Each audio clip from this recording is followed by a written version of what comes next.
산업 트렌드부터 현업 비하인드까지 업계 인사이트를 업로드하는 시간 업데이트입니다. 오늘은 LG 에너지 솔루션의 이병건 책임님을 모셨는데요. 간단하게 자기소개 부탁드려도 될까요?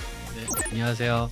LG 에너지 솔루션 소형전지의 마케팅 전략을 하고 있는 이병곤이라고 합니다. 그 마케팅 전략 업무를 하고 있고, 어떻게 보면 시장도 보고 전략도 좀 짜고 고객이랑도 직접 어느 정도 커뮤니케이션 하는 약간 중간자적 입장에서 업무를 하고 있어요. 그러니까 이게 고객한테는 너 그 엔솔 편이지, 그리고 엔솔 내부 적은 너 고객 편이지, 이렇게 되는 거군요. 뭐 그럴 수도 있고 너 상기하는 거니 뭐 시장 보는 거니 뭐 이렇게 왔다 갔다 합니다.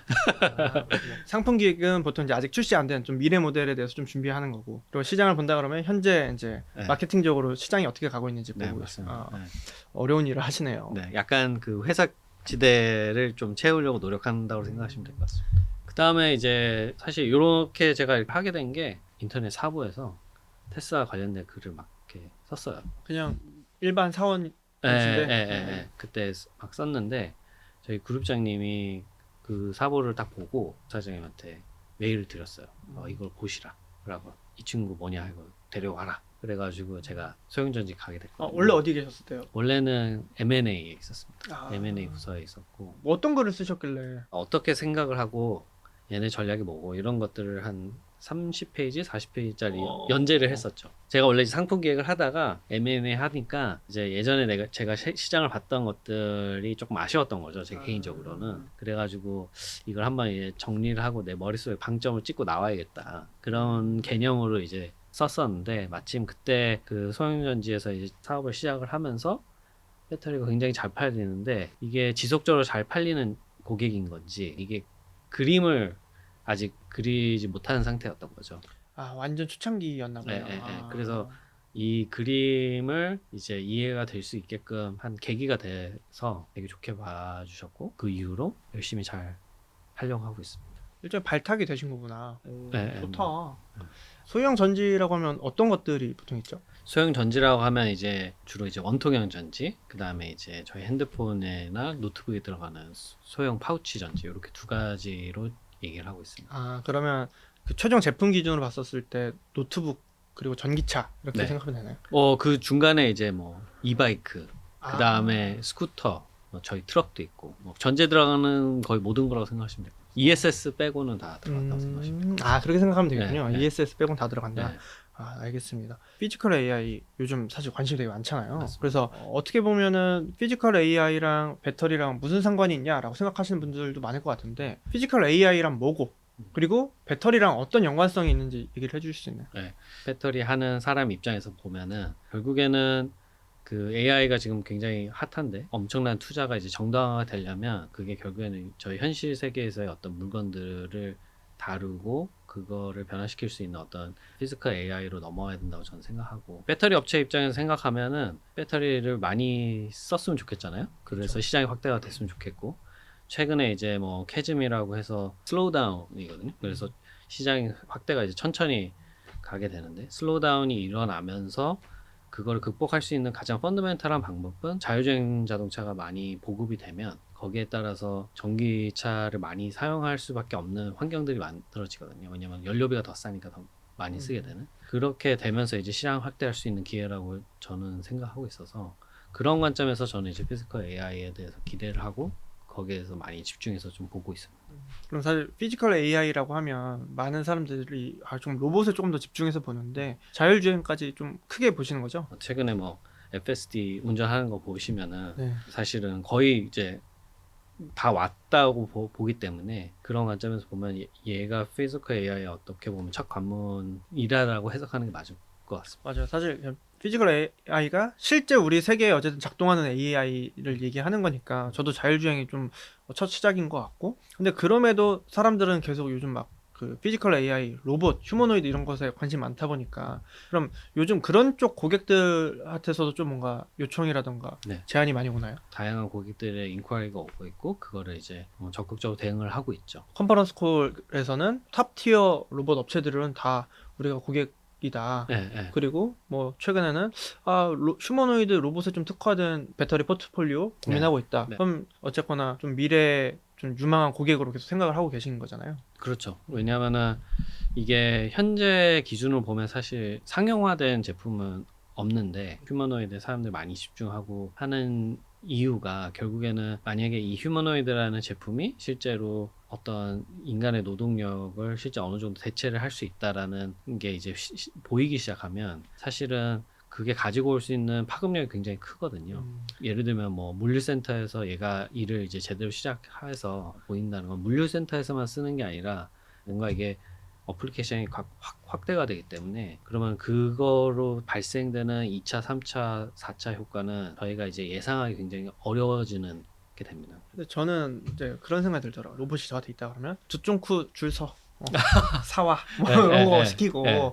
좀 이제 귀찮은 것들, 네. 뭐 힘든 것들 네. 이제 그렇게 일상 속에서 시킬 것 같은데 그렇게 되면은 바깥에서 오래 줄 서서 기다리려면 배터리가 필요하겠네요. 반드시. 그러네요. 아, 지금은 단순하게 어떤 인간의 일의 일부를 대체하지 정도로만 생각을 하는데 우리의 삶의 방식도 달라질 수 있고 그러면 이제 보급량이 확 늘어날 수도 있고 그러면 배터리를 파는 엔술 입장에서는 해피하고 네, 그렇죠. 그런 거군요. 네. 그러면 조금 더 이제 피지컬 AI 관련해서 얘기를 해보고 싶은데 뭐 예를 들어서 미국은 소프트웨어 쪽으로 조금 더 이제 집중하는 것 같고 중국은 하드웨어 쪽으로 좀 더 집중해서 가는 것 같은데 이런 상황 속에서 글로벌 피지컬 AI 시장은 어떤 것 같으세요? 소프트웨어나 AI 쪽이 훨씬 더 이 어플리케이션 관점에서 큰 고민이기 때문에 이 고민들을 소프트웨어 업체들이 이걸 어떻게 해결할지에 따라서 이제 하드웨어가 결정이 되고 그거에 따라서 이제 배터리가 어떤 성능이 필요한지가 결정이 되기 때문에 제 입장에서는 어떻게 내가 배터리를 지원을 해야겠다 이런 식으로 저는 고민을 하고 있습니다. 뭐 구체적인 좀 예시를 들어줄 수 있나요? 그러니까 예를 들면은 소프트웨어를 하는 사람들 입장에서는 그럼 가장 첫 번째 어플리케이션의 가능성은 공장에서 반복된 작업을 최대한 많이 해서 결국에는 이 어플리케이션 리턴을 가져올 수 있는 그러면서도 작업이 단순하고 상대적으로 쉬운 쪽으로 많이 타겟을 먼저 할 거라고 지금 보고 있고 그렇게 되면은 최대한 많이 운영하고 최대한 충전 시간도 적게 하고 그 다음에 에너지를 많이 써서 최대한 운영을 많이 할 수 있게 하려고 할 거라고 지금 예상을 하고 있어서 그러다 보니까 배터리 입장에서는 에너지를 극대화하고 제한된 공간에서 그 다음에 이제 많이 사용할 수 있도록 장수명이 되는 그런 쪽으로 저는 고민을 하고 있습니다. 아, 그렇다면 에너지 밀도가 높아야 되고 네. 그리고 수명도 길어야 네, 된다. 네. 지금 전기차도 사실 그렇게 가고 있지 않나요? 맞습니다. 사실 어떻게 보면 배터리라는 게 기술은 굉장히 복잡하긴 한데 이게 최종 사용자 입장에서 쓰는 역할은 에너지를 저장했다가 꺼내 쓰는 거거든요. 그거를 얼마나 많이, 빨리, 뭐 오랫동안 이런 거기 때문에 그 파라미터 안에서 움직이긴 합니다. 그러니까 자율주행이 더 보편화되고 피지컬 AI가 더 이제 성숙해지면은 말씀하신 대로 많이 돌아다닐 거잖아요. 네. 그러면 그 전기차 업체들에서 요구하는 스펙이라던가 이런 거는 어떤 식으로 달라져요? 일단은 지금 보면은 전기차 같은 경우는 일반 소비자 기준으로 그게 세팅이 돼 있다 보니까 OEM이 차량을 팔았을 때 하나의 개인이 쓸 수 있는 주행거리 마일리지 그 보증이 있지 않습니까? 네. 뭐 16만 킬로, 막 20만 킬로 이렇게 돼 있는데 그 범위 안에서 생각을 하는 거죠. 근데 만약에 이게 자율주행 차가 되면 저도 쓰지만 제가 출근했을 때 집에 보내고 와이프가 썼다가 제가 퇴근할 때 다시 와서 가고 이러면은 사용량이 한 두세 배씩 이렇게 늘어나는 거죠. 그러면은 그 보증이라는 개념이 훨씬 더 늘어날 수 있죠. 8년에 20만 킬로가 아니라 뭐 30만 킬로, 40만 킬로 이렇게 바뀔 수가 있죠. 그러면 사실 뭐 요즘에 제가 그냥 느끼는 트렌드는 예전에는 조금 더 막 고밀도 그 배터리가 주목받았다면 지금은 약간 가격을 더 시장성에 맞추는 게 좀 각광을 더 받았던 것 같은데 네. 앞으로는 오히려 더 그냥 고밀도 쪽으로 갈 수밖에 없겠네요. 가격을 맞추더라도 이게 네. 함수가 좀 복잡한데 네. 고밀도면은 가격이 떨어져요. 왜 그러냐면은 제한된 공간과 물질을 통해서 용량을 더 많이 내는 거잖아요. 네. 고밀도라고 해서 꼭 비싼 건 물론 어떤 LFP나 네네네. NCM이나 이런 게 차이가 있긴 네. 하지만 반드시 저밀도이기 때문에 무조건 싸고 고밀도가 무조건 비싸 그렇진 않아요. 그런 건 또 아닐 수 있군요. 네, 그냥 네. 뭔가 이게 크로스되는 또 포인트들이 네, 있나 보네요. 네, 네, 그래서 그런 함수들이 좀 있어요. 네. 그래서 조금 이제 이해를 한 것 같고 그러면 이제 뭐 좀 로보틱스 쪽으로 이제 조금 더 집중해서 얘기를 해보면 로보틱스 고객들은 사실은 다들 거의 다 초기 시장이잖아요. 네. 그러면 지금은 뭐 배터리 업체한테 좀 요청하는 뭐 공통적인 사안들이 있나요? 지금은 사실은 업체들마다 요청하는 게 매우 상반됩니다. 아, 예. 예를 들면은 최근에 이제 뭐 저희가 유튜브에서 많이 보면은 그 화려한 움직임들을 많이 하잖아요. 뭐 예. 덤블링을 한다든지 네네. 말고.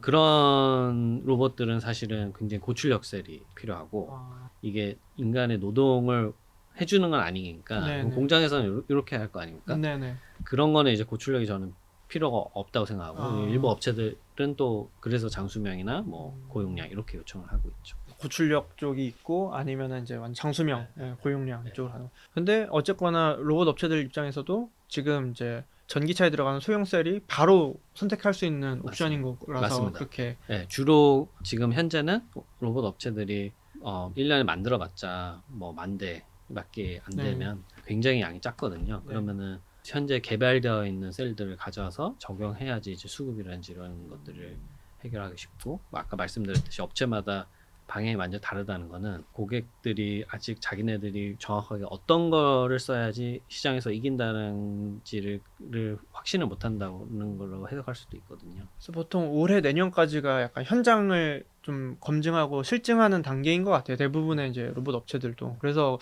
여러 옵션들이 있는 이미 EV 쪽 배터리들을 빨리 가져다가 쓰려고 하는 것 같다. 네. 아, 그럴 수 있겠네요. 네, 맞습니다. 그러면 지금 소형 쪽에서는 보통 이제 원통형? 네. 원통형을 메인으로 하시는 거고, 맞습니다. 로봇형 배터리 입장에서 뭐 원통형이 유리하다, 뭐 파우치가 유리하다, 뭐 이런 것들도 결국에는 아까 말씀하셨던 고객사의 스펙에 따라 다른 건. 네, 지금 현재는 정답이 없습니다. 그러면 지금 글로벌 피지컬 AI 시장에서 사실 배터리 하면 또 중국이 요즘 또 워낙 기술 굴게 하고 있고, 그런 글로벌 경쟁 상황에서 엔솔의 위치는 어느 정도일까요? 지금 보면은 중국 업체들이 굉장히 잘하는 분야가 각형 전지, 특히 이제 LFP를 굉장히 잘하고 있고, 근데 이제 중국이 잘 못하는 게 원통형 전지예요. 그래서 강점은 저는 제가 원통형을 해서 그렇기도 한데, 근데 저는 진심으로 그렇게 생각하거든요. 원통형 전지가 정말 중국 업체들이 못하는 걸 하는 거라고 저는 생각을 하고, 그 저가 차량에 이제 LFP 많이 쓰는 거를 말씀하셨는데, 이게 소비자들이 배터리 가격이 지금 많이 떨어지면서 어차피 나는 5천만 원짜리 차를 살 거라고 마음을 먹었기 때문에 그럼 기왕이면은 주행거리 더 많은 걸 선택하는 경향성이 시장에 저는 이제 슬슬 보이거든요. 그래서 앞으로 하이니켈 쪽, 그 하이니켈 쓰려면 원통형을 쓰는 그 경향성들이 조금씩 더 강해질 거라고 저는 생각하고 있습니다. 반대로 고객들은 네. 전기차 그 로봇 다 포함해가지고 어떤 요청 뭐 이런 게 있을까요? 기본적으로는 OEM들이 몇만 대 팔던 거에서 이제 몇십만 대, 그리고 또 목표로 몇백만 대 이제 팔아야 생각을 하니까 TP 문제가 이제 점점 더 고민이 많아지는 거예요. TP가 뭐죠? Thermal Propagation에서 예를 들면 이제 셀 하나가 강제 발화를 했을 때 다른 셀로 전이가 되지 않고 그 하나만 터지고 이제 상황이 종료가 되는. 그래서 높은 에너지를 내면서도 이 thermal propagation 이슈가 안 날 수 있게끔 할 수 있는 폼 팩터가 뭐냐라고 했을 때 이제 원통형으로 점점 더 많이 고민을 하고 있고, 그게 이제 메인 리퀘어먼트라고 생각하고 있습니다. 결국에는 이제 보밀도 그리고 이제 안정성 이 두 가지가 이제 같이 계속 가야 되는 네. 거군요.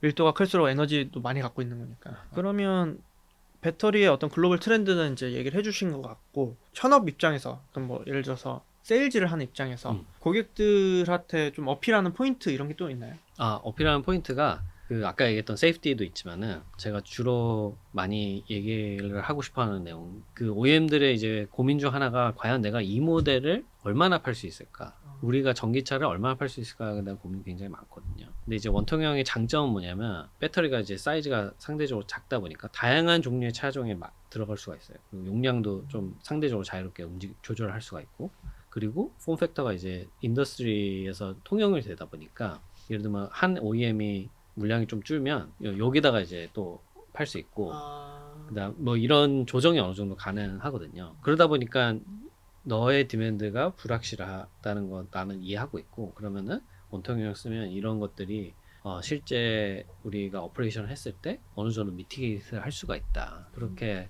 커뮤니케이션을 많이 하고 있죠. 그러니까 고객 입장에서 미안해, 야 우리 갑자기 물통 좀 줄일게. 그래도 우리가 어느 정도 허용해 줄 수 있는 범위가 넓어져 있는 거고, 갑자기 조금만 더 줘 해도 그것도 가능한 거고. 그리고 고객 입장에서 예를 들어서 뭐 전기차 모델이 뭐 1, 2, 3이 있는데 1이 잘 팔리고 뭐 2, 3이 잘 안 팔리면 2, 3에 들어갈 물량 이렇게 넣을 수도 있고. 맞습니다. 그런 것들이 또 어필 포인트가 되겠네요. 네. 그럼 경쟁자들 대비해서 원통형은 저희가 확실히 우위에 있다 이렇게 얘기할 수 있나요? 저희가 가장 공격적으로 비즈니스를 하고 있어요. 캐파 상으로도 저희가 가장 크고요. 그 다음에 이제 특히 이제 46 시리즈 같은 경우는 거의 저희가 제일 앞서 나가고 있기 때문에 가장 많은 OEM이랑도 비즈니스를 하고 있고, 그래서 저희가 가장 앞서 나가고 있습니다.